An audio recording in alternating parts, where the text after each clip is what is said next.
And here is the Vegan's Almanac for today, the 14th of May. May 14th is International Chihuahua Appreciation Day. Humans have had pet dogs for thousands of years. In fact, archaeology suggests 12,000 years. And it is an agreed upon fact that dogs were the first animals to be kept as pets by humans. Ancient Greeks and Romans were known to openly mourn the loss of a dog, inscribing tombstones for their lost companions. Ancient Egyptians kept dogs as pets and often named and buried them with their owners. Chihuahuas are named after the Mexican state of Chihuahua and usually grow to be between 3 to 6 pounds, making them the smallest breed of dog in the world. Chihuahuas are believed to have originated from the Techichi, a small dog kept by the Toltec people of Mexico around the 9th century AD. Chihuahuas were quite rare until the early 20th century. They have a very loving disposition, but they tend to be mistrustful of strangers and are constantly alert for any danger. Chihuahuas prefer warm climates and don't fare well in the cold. They have fast metabolism, which makes them shiver when they get nervous or excited. Remember, if you decide to make an animal a part of your family, always adopt, don't shop. The month of May is National Duckling Month. Long Island, New York was once the nation's epicenter for commercial duck farming. The duckling industry in New York peaked with over 16 million ducks raised on Long Island farms. To encourage more consumption of ducklings, Senator Jesse Helms introduced a bill in 1988 to make May National Duckling Month. According to the U.S. Department of Agriculture, over 30 million ducks are raised for meat in the U.S. each year. The majority of ducks are raised on large commercial duck farms in California, Indiana, Pennsylvania, and New York. Ducklings, particularly Peking ducks raised for meat, are typically slaughtered at 7 to 8 weeks of age. They are slaughtered just before their first adult molt to avoid the difficult-to-remove pin feathers, ensuring better meat quality and easier processing. Free from human interference, ducks can live up to 20 years. The month of May is also National Vinegar Month.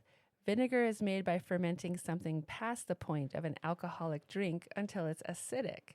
As far back as 5000 BC, the Babylonians were believed to have fermented palm dates to create both palm wine and palm vinegar.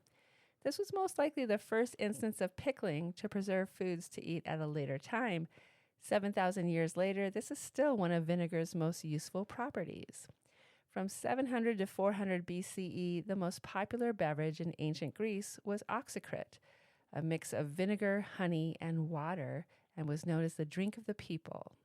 The ancient Greek physician Hippocrates prescribed vinegar for multiple illnesses, from an ear infection to a skin rash. Vinegar also makes an appearance in the Bible as the poor man's wine offered to Jesus Christ at his crucifixion. By the late Middle Ages, vinegar making turned into a professional process in Europe. Most famous among these was the French city of Orléans, whose vinegar making methods became well known. People began to experiment with vinegar varieties. Malt vinegar developed in England, and the Italians gave us balsamic vinegar. In the 1830s, the government of Vienna, faced with the outbreak of cholera, issued a provision that all items, food, clothing, and hands had to be carefully sanitized with vinegar. Research suggests that vinegar has beneficial health properties, including antimicrobial and antioxidant effects. From cleaning to cooking to hair care to being a chemical-free insect repellent, vinegar can do it all.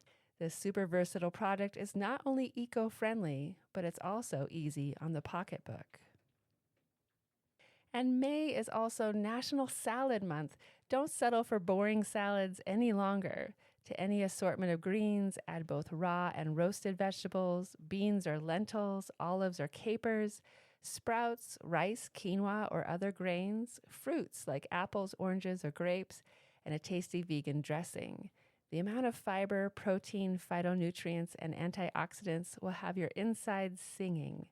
The sky's the limit. Go crazy and start enjoying everything but the kitchen sink salads. And here's a nursery rhyme for today, Jack and Jill. Jack and Jill went up the hill to fetch a pail of water. Jack fell down and broke his crown, and Jill came tumbling after. Up Jack got and home did trot as fast as he could caper to old Dame Dob, who patched his knob with vinegar and brown paper. Jack and Jill by Mother Goose. This has been the Vegan's Almanac with a reminder to enjoy the cruelty-free flavor of the plant-based diet.